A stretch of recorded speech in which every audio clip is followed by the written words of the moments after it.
Hi everyone, Aaron here for Zollotech, and iOS 18.2.1 has been out to the public for a few days, and iOS 18.3 Beta 2 has been out for a couple days as well. But there's even more to talk about since the iOS 18.3 Beta 2 is out. What's new video? There's also new features to talk about, Apple News, as well as the overall experience, and not just my experience, but your experience based off the YouTube community poll, where at the time of this video, there's over 11,000 votes and 173 comments. Be sure to stick around toward the end of the video as we'll go over some of your comments as well. Now, it's been 18 years since Apple introduced the iPhone 1, or Steve Jobs introduced the first iPhone. The iPhone 2G or 3G, and it looks like the battery needs to be charged again. But the original iPhone was revolutionary. It seems like this was a large screen at the time, and I can't believe it's been about 18 years, along with the Apple TV as well. Apple announced the other day that Miami is actually having a new store open soon in Miami World Center. There's actually some new wallpaper that Apple posted here on their website. I'll link in the description. It opens January 24th. You'll see it says naturally inspiring. Bring your device into full bloom. So if you'd like to check out those wallpaper, again, I'll link them in the description below. Apple this week reiterated their fundamental belief and commitment to privacy after a $95 million settlement was reached, accusing Apple using Siri to serve you information on your iPhone based on what you've been saying, just casually talking near the iPhone. Apple has denied this, but apparently the settlement went through. We don't know 100% all the details, and there's been different things back and forth, but Apple posted that they have a long-standing privacy commitment with Siri. There's additional details, such as Siri using on-device processing where possible, Apple minimizing the amount of data collected for Siri requests, as well as breakthrough privacy protections with private cloud compute, specifically for Apple Intelligence requests. So we'll hear more about this in the future, I think, but it seems Apple had to make some sort of statement based off some accusations with the settlement and more. Apple's next generation of CarPlay was promised in 2024, but the rollout never happened. Different manufacturers such as Aston Martin and Porsche actually said they were going to implement it, but we haven't seen that yet. Apple's website for it here even says first models arrive in 2024. They haven't updated the website for it yet, and there's been no additional announcements, so hopefully we'll see something about this, but with Apple rolling back their car project, it seems like they're sort of doing less and less with this, and it's probably difficult for Apple to convince different manufacturers to let them have control where they would want control. So we'll have to wait and see if they actually do this. I've mentioned before where Porsche is actually using Android Automotive in the latest Macan Electric, so we'll have to wait and see what happens here. As far as a new feature rollout, well, sleep apnea detection has been on the watch for a while, but it looks like it's rolling out in Malaysia.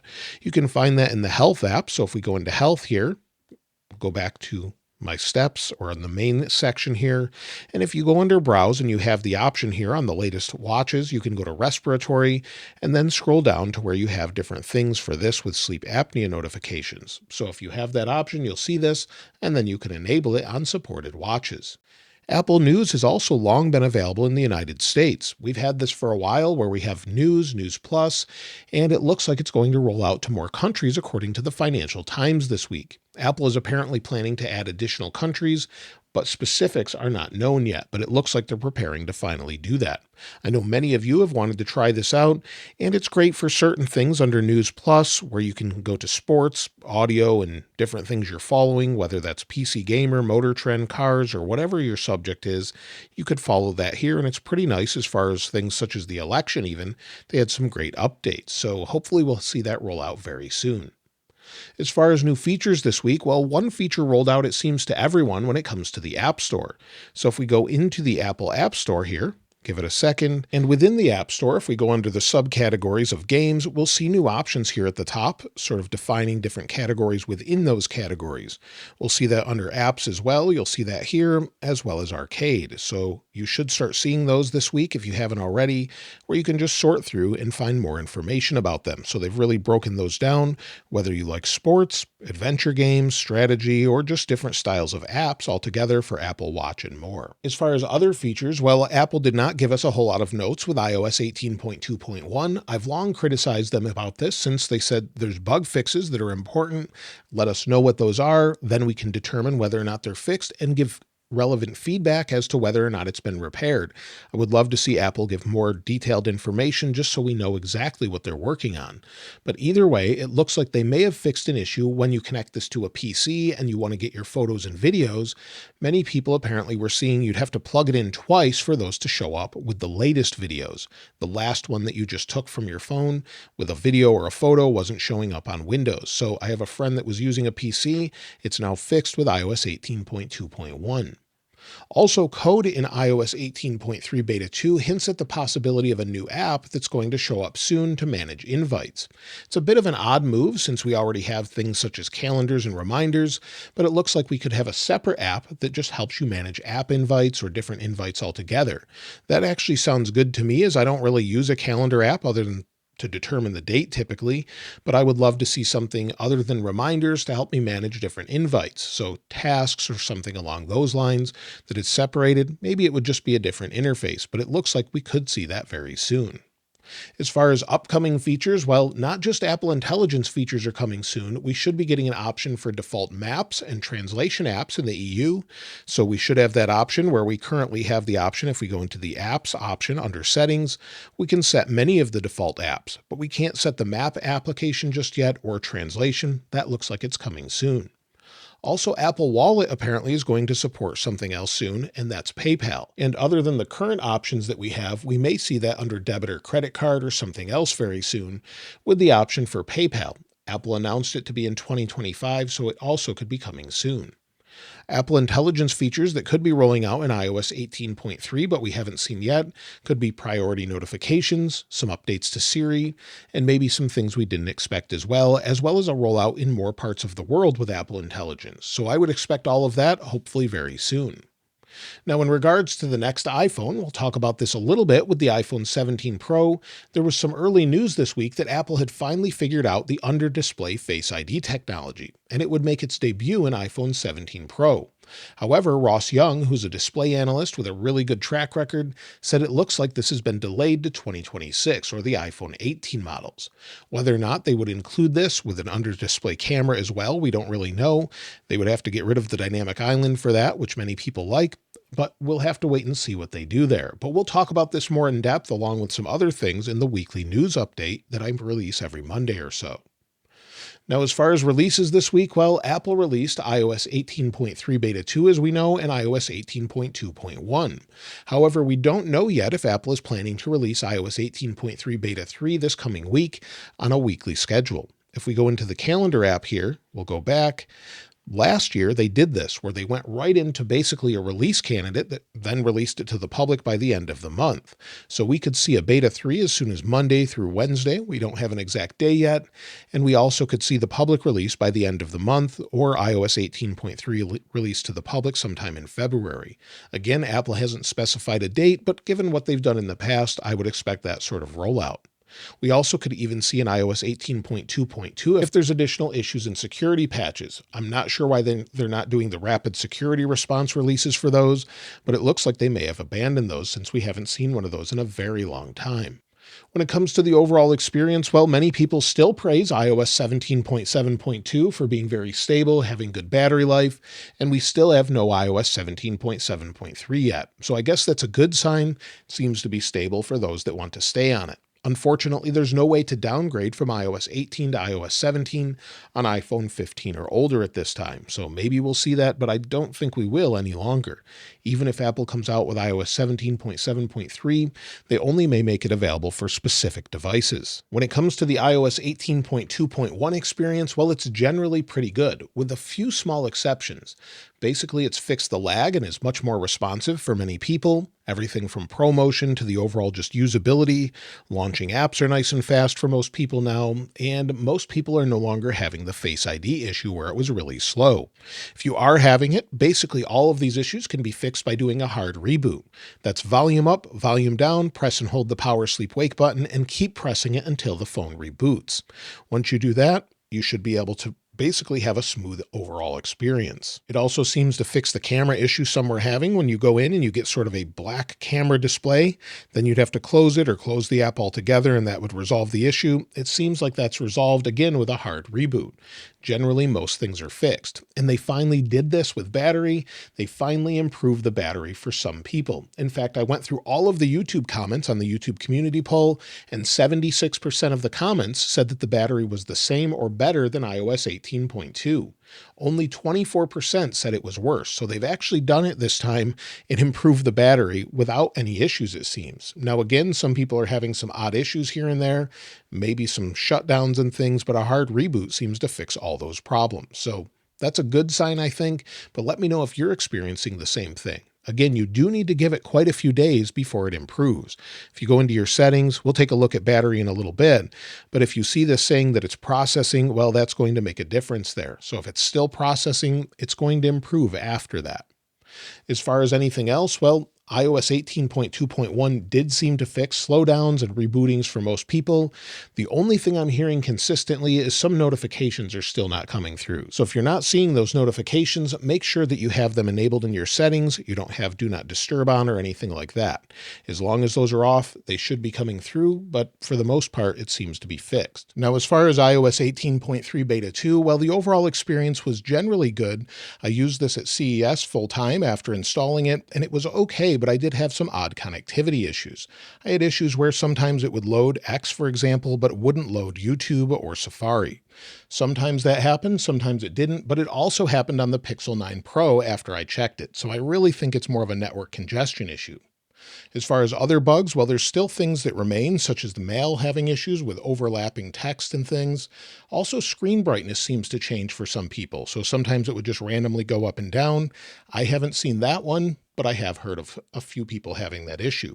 It does seem to have fixed the issues with slow apps opening. That again was an issue with iOS 18.2, and in general it seems to be a pretty decent experience. I've had no issues with it outside of that one issue with connectivity, and it's been fairly stable for me. So no issues there, but we'll take a look at the battery life in just a moment here.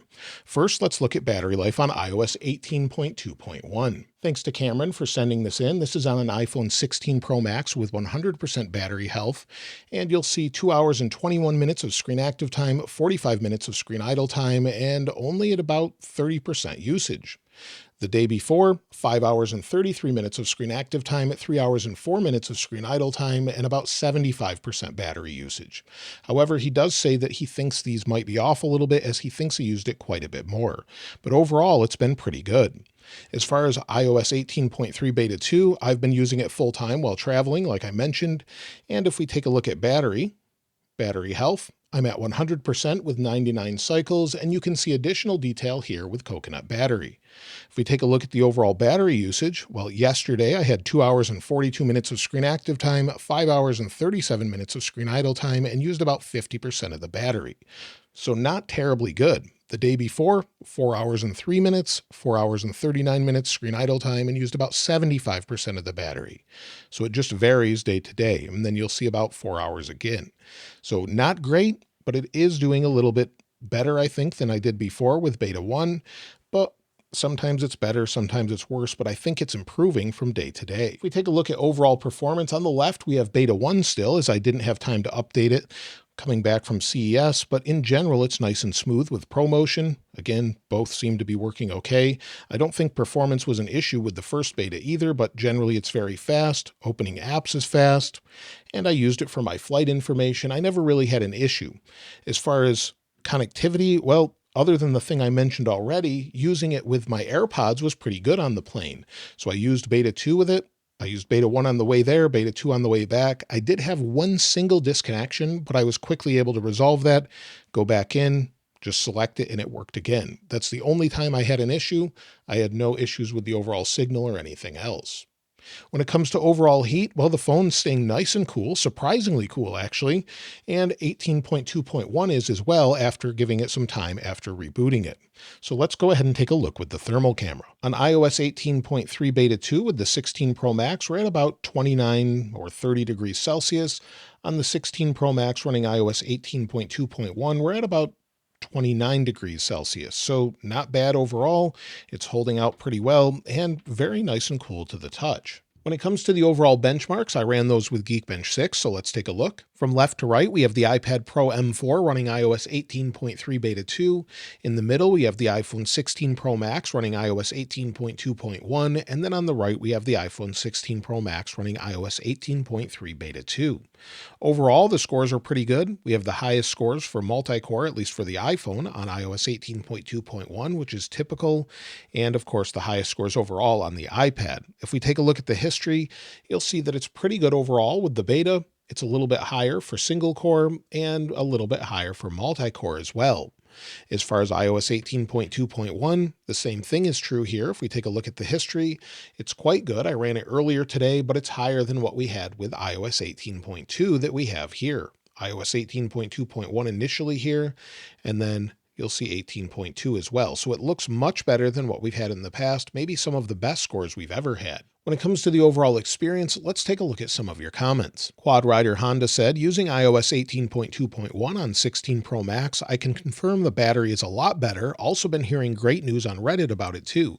18.2.1 also is very smooth and snappy. Glad they fixed the battery drain. Blind Gordy said, I'm on iOS 18.2.1 on my iPhone 15 Pro, and so far everything seems to have been fixed, including issues with battery life and near overheating when using the phone for any and all tasks. Stacey Gray said, using 18.2.1 on my 14 Pro with 88% battery health. In general, it's been good, getting around 6 hours of screen active time with 75% battery use, so no complaints there.